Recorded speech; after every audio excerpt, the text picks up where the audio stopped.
I suddenly realised I knew basically very little about Edward III, and I think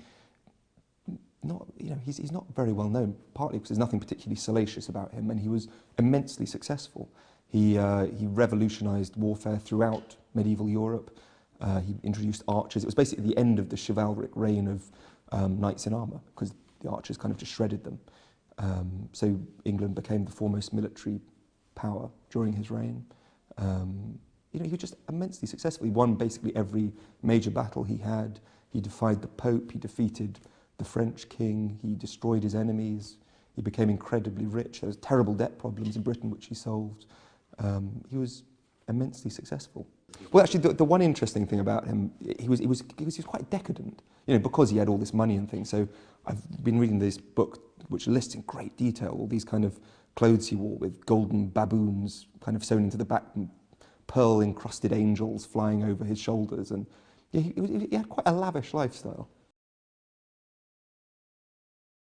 I knew Michael, his work, and I was excited to work with him. And I remember from the very first time I met him, everything he said just excited me. He was this big duel we were about to shoot for the kingdom.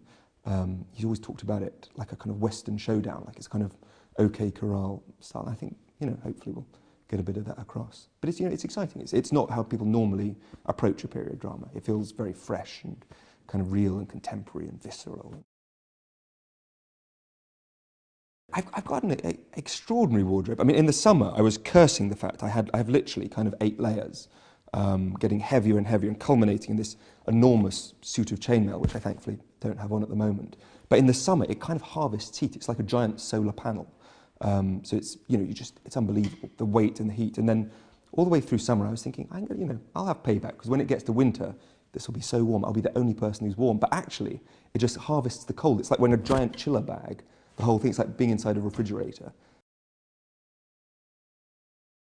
The set's extraordinary. I mean, I think you really walk on and it feels like a village. It's pretty virtuosic. I think it's something they just do unbelievably well out here.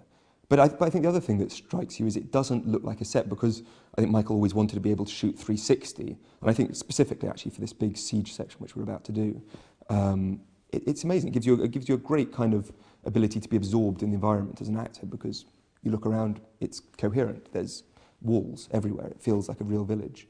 It's really impressive.